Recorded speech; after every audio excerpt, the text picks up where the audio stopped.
Gifted adults in relation with neurotypical partners. Hi, friends. This is Diane, and we're talking today about gifted adults in primary relationships with people who are neurotypical. See, often we seek out people and we end up in relationship with people who are very similar within maybe a few IQ points, with having a lot of aesthetic and emotional kind of intimacy and other things that play into it. But there are a lot of people in the world that are gifted and talented and have overexcitabilities and maybe even twice exceptional, who are in relationships, and happily so, with people who are neurotypical. And I was asked by a listener to do this episode. And so this is for you. You've asked for it, and here you go. There's a lot to say here, and we'll see. I might have to do 2 episodes. I don't know. But it is a really good thing. And I'm glad that you asked me, because sometimes this piece gets left over. You know, when we're talking about giftedness, it's like, oh, yeah, we get in relationships with neurotypical people, and there's a lot of it. In fact, it's in my own family. And when I read the request, I'm like, oh, of course, it's right under my nose, but I didn't think about it then. So let's get into it. Let's talk about somebody who's gifted and talented, maybe with some overexcitabilities or twice exceptional with some ADD, or maybe bipolar, or maybe depression or anxiety, and gifted, and gets into a relationship with somebody who's neurotypical, who maybe doesn't have the same level of overexcitability, or the same intellectual curiosity, or the same intensity of living. How do you manage that, right? How do we do it in a functional, healthy, happy way? Well, the first thing I want to talk about is paying attention to what's in common. It's very easy for us as people to look at the differences. Well, I'm gifted and you're not. Or I'm emotionally sensitive, so you have to accommodate me, and you're not as sensitive. I was asked when I was a child why I was so sensitive in some not very nice ways by my own family. Yeah. So, what are the common traits? So, I ask you, if you're in a relationship of any kind, whether it's a friendship, a lover, a partner, a marriage, whatever, what are the common traits? Because even if somebody's gifted and the other person's neurotypical, we will have common traits. We'll have things that matter to us, that are important. We'll have things that we experience very similarly. And those things are important to acknowledge. Like, I have some people in my life that do not see the environment with the same level of intensity I do in caring for it. And that doesn't mean they don't care about it. It's not the same intensity. And so we want to find out what is common, even if the sensitivity levels are different. Because if we can appreciate what's similar, if we can appreciate and focus on the good and what works, the relationship will have much more rapport and be much more harmonious. And that's the goal, right? So, yes, there's always going to be nuance.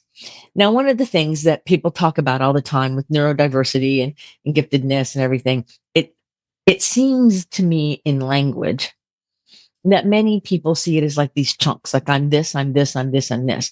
Well, I don't see it that way. I see it all as very, very blended. And there's all different nuances. And if you put pressure on the system in just the right way, like fear, or an abundance of pain, or some kind of trauma, or anger of some kind, those things put pressure on the system, and it can appear to be different, our individual selves, along with all of our relations. So I look at it as all people have a level of neurodiversity, because no two of us are the same. That none of our neurons fire exactly the same in the same way. We all have a different autobiography, and things in our autobiography affect our neurology, our biology, and how we function in our belief systems. Things in our generational patterning affects our DNA, which affects our biology and our neurology. So in my mind, all of us are varied. And the healthier way to look at it is what's in common with the right flavors, the the right things that we're putting together here? And how can we make them work in our favor if this is a relationship that we really care about and want? And so I don't like to keep it, I don't like to silo things because I just don't have that experience. I work with gifted and talented people and have for decades and decades and decades. And I also work with some people who are neurotypical. I have some good friends of mine that would not be classified as gifted, and I would never trade that relationship for anything. And we've had to learn how to communicate within those common traits so that our relationship works. Now, I don't think this other person even realizes these kinds of things, that I've had to pay attention to that and accommodate different things. I don't think the person even realizes. But it doesn't matter that they don't realize. It matters that the investment in the relationship has worked. It has worked and is working. We've been friends for, I don't know, 30 years, I think. So it's important that we all understand we have personal accountability and responsibility. I've had people say, "Oh, you have great friends." And I go, "Right." And it takes a lot of investment. It's not an accident. So if you're in a relationship with somebody who is different from you, in the gifted arena or neurotypical, neurodivergent, all these words, if they're different than you, then it's important to look for common traits. What do you have in common with this person, even if you experience it a little different? Now, you want to handle challenges in the relationship by honoring your communication styles. Often I see in couples, especially the hunter and hunted, the runner and the runnee, the chaser. And so what happens is one person has to talk it all out right away and starts chasing the person literally, sometimes from room to room or sometimes just figuratively, but you have to talk to me, you have to talk to me now. And the other person's running, going, I don't want to talk now. I don't want to deal with this now. Leave me alone. So the first thing to understand is your communication styles. You have to bring them together. And so if you are the person who needs some space and time before you handle difficult things, then you want to learn how to say that. And if you're the person who usually wants to get it all solved right away and you're in a hurry and you're going to push, push, push, your lesson is to back off a little bit and understand that not everybody sees the world the way you do. I have a good friend of mine who he always is doing that, chasing his poor wife all around like, I want to talk about it now. And so I've been teaching her how to set those boundaries and how he needs to have the boundary to step back a minute. So part of a healthy relationship is talking about these scenarios when the emotion is not high. You can't talk about, oh, you're the runner and I'm the chaser in the middle of the issue. You talk about it at a predetermined or non-escalated emotional time. Like, okay, let's talk about the fact that you like to go off by yourself and process, and I like to have everything handled right away, especially if it's high emotion. How are we going to move forward together in a way that works? So one of the things that you want to talk about with the other person is, well, how do you want to handle it? What do you want to do? And then you also want to have like a code word for when your intensity is getting too high or you feel things are off that says time out, go to your separate corners, deal with it later. And then hear me when I say respect the decision you made when you weren't emotional. So if you made a decision together as a couple that when the emotions are heated, we're going to step back and we're going to wait 30 minutes before we talk again, or an hour, or whatever it is. You make that decision. Then when the time comes, you must respect that decision. Not, well, I know I said that, but, which my friend is guilty of. No, no, no, no. That's not it. If you make the decision, it's self-respect and respect of your partner to honor the decision. Now, if the decision doesn't work after you've honored it, then at another non-emotionally escalated time, you change what you're going to do. Because see, gifted people have emotional sensitivity and are very intense people. And not all neurotypical people are as intense. So our intensity can overwhelm and blind somebody. And if we get heated and we get into it, it's really off-putting sometimes, no matter how much we're loved or how much we love the other person. So it's incredibly important that we realize that our intensity, intellectually emotionally, energetically, spiritually, comes through our communication. 80% of our communication is nonverbal. So it's the pace, it's your way you're blinking your eyes, it's how you hold your body, it's all of these things.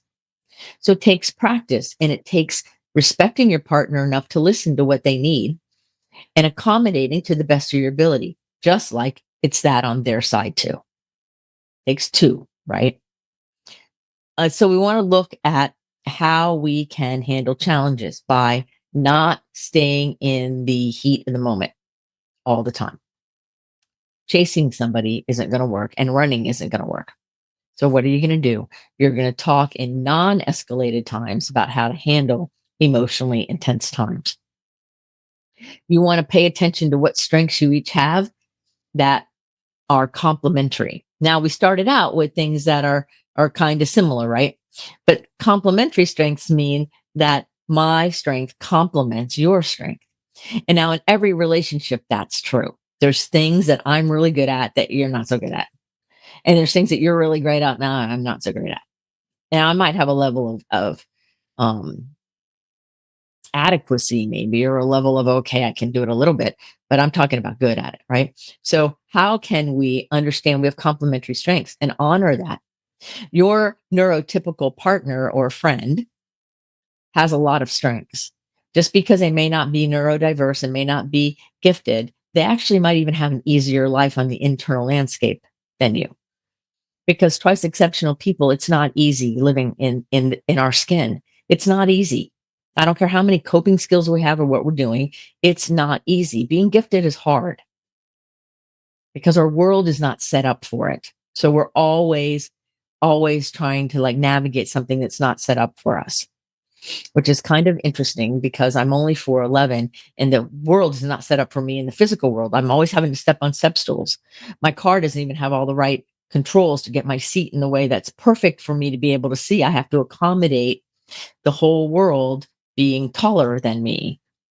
I mean, I was just volunteered at a tennis tournament and there were the men's professional tennis tournament in Winston. And there was a player literally who was so tall that my eyes were at his barely above his hips.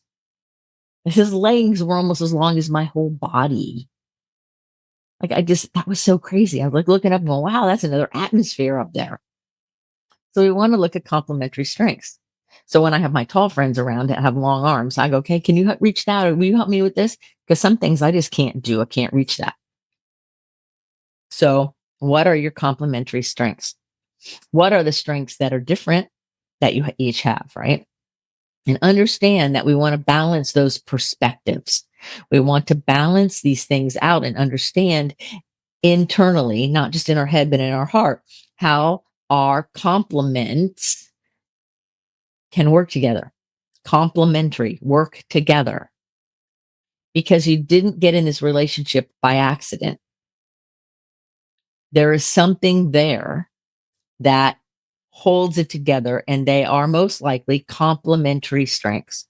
Things that you might not be so great at that the other person's great at, or something that you're really great at that they really could use some support in.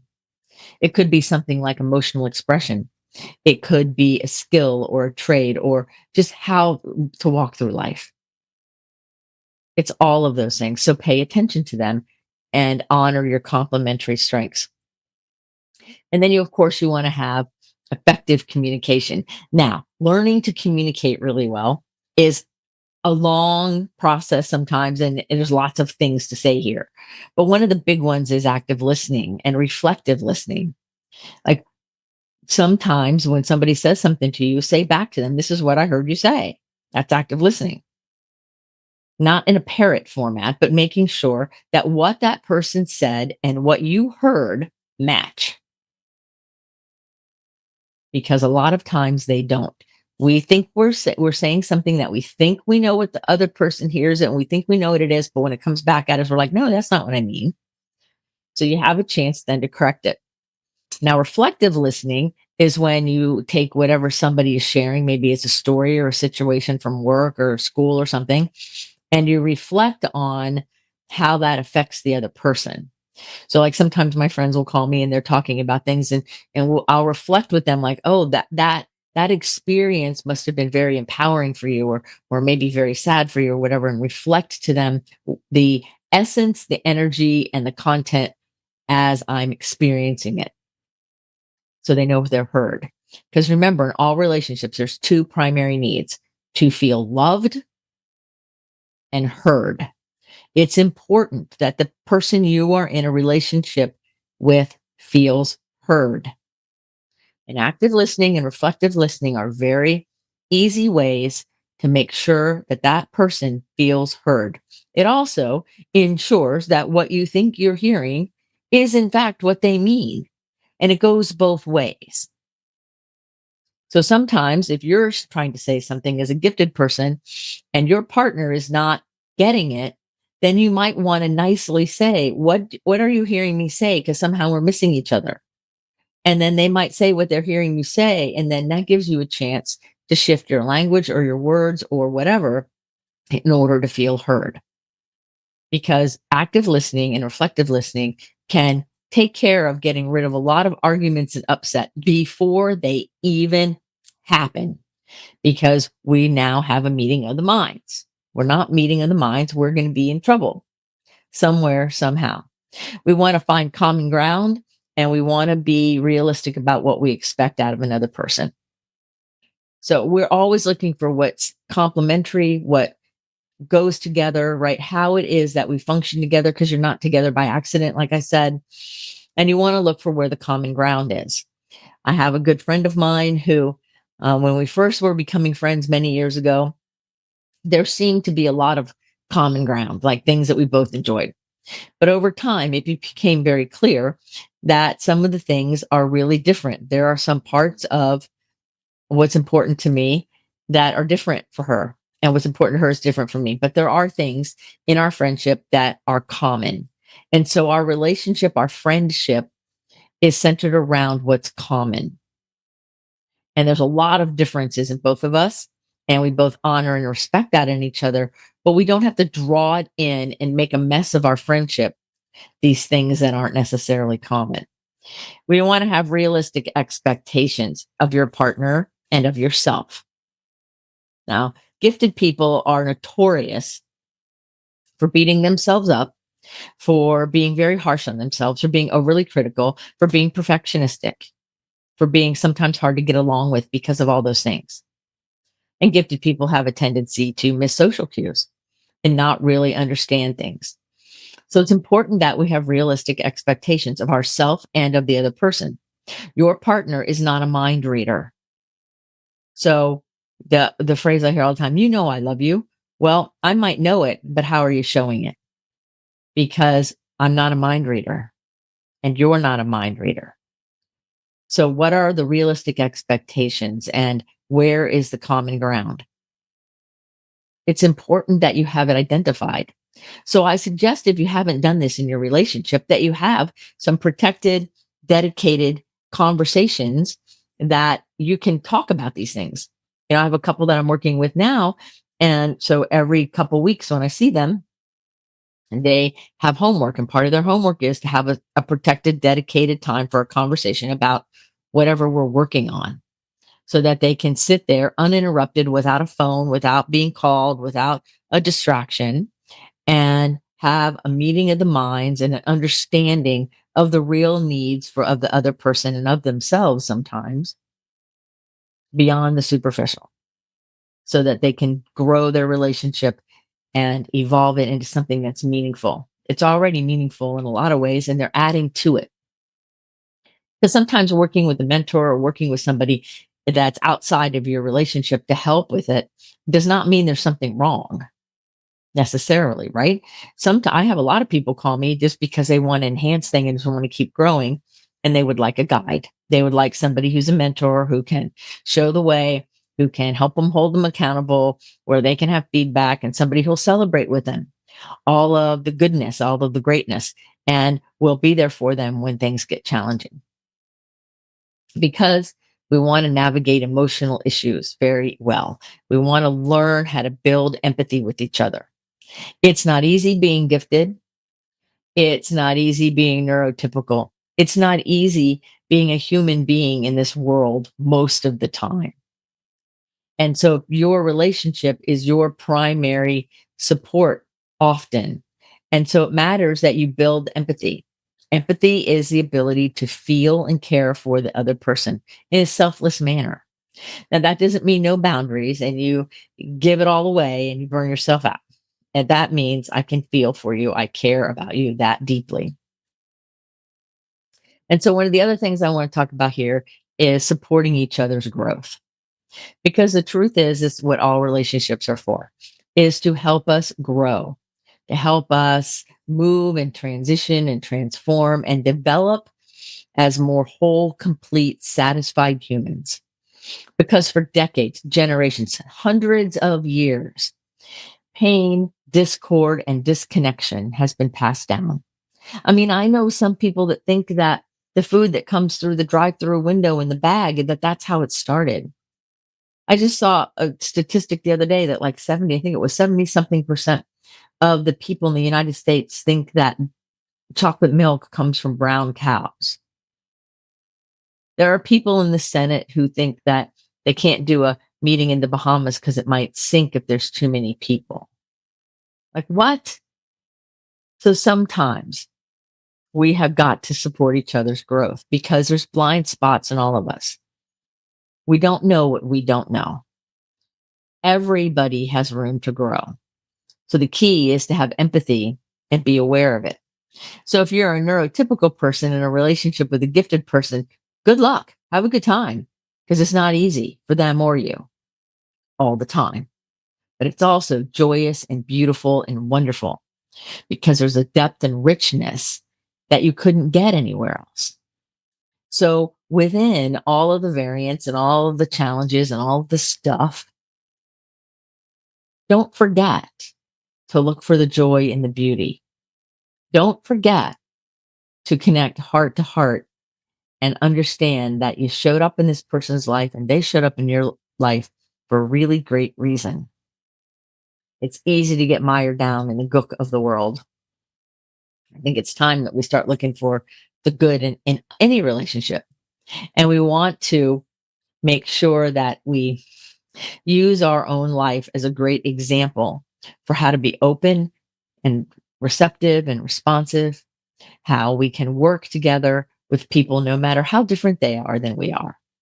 Because diversity, equity, and inclusion, right? People make those comments, and that's a big thing, DEI. Well, if you're a neurotypical and you're in a relationship with a gifted person, that's diversity. Yeah, it is. So you're living it. You're living a living, breathing example of how two different types of brains and people and processes and nuances and experience of the world can come together as a harmonious piece. You're a living, breathing example of the power of bringing two different organizations, organisms, situations, whatever word, bringing two things together that are different. They're diverse. And when you bring them together, there is a lot of inclusion and beauty and harmony that can come out of it if people are willing and open and looking for the strengths and looking for what's good about it. Now, in every situation, there's challenges, and I'm not trying to be Pollyanna, but what I'm trying to say is that we live in a world that is so focused on what's wrong that sometimes I think we forget to look for what's right. So there's nothing wrong with anybody. You, the gifted person, the person who even asked me to do this show, and all other gifted people, there's nothing wrong with you. I don't care how many diagnoses you have, there's nothing wrong with you. You're perfect, whole, and complete exactly as you are. And you, the neurotypical person who's listening to me trying to figure out what all these words mean and what it even all is, there's nothing wrong with you either. You're perfect, you're whole and complete exactly as you are. You have all the inner resources you could possibly need to live the life of your dreams. And so for everybody out there, whether you realize if you're gifted or not, or you're trying to pretend like everything I say, I just got an email the other day, everything you say resonates with me, but I don't think I'm gifted. I'm like, well, all right, you don't have to use that word. Because, like I said, it's blended everywhere. The bigger thing is, are you loving yourself? Are you honoring who you are? Are you looking for where you can take your own unique diversity and build powerful relationships with somebody who's neurotypical, with other gifted people, and with people who don't even know if they're gifted or neurotypical and never heard those words before? I hope this has helped you. As always, you're free. Any of you can make a get to know you call with me. The link is in the show notes. I am happy to have a conversation with anybody about any of these topics or whatever else you want to talk about. I have a firm belief in being of service and making myself available. And so there you have it. The offer is on the table. If you take me up on it, great. If you don't, great. So remember, look for the commonalities, feel the strengths, look for the complementary strengths. Give yourself permission to say yes to something beautiful. Keep your face to the sun so the shadows fall behind you because you're a rock star. You're here on purpose with a mighty purpose. So go out there in the world and live and breathe and stand in your sovereignty as the amazing human being that you are. And until the next episode of Someone Gets Me, this is Dianne saying to you, from my heart to your heart, be well.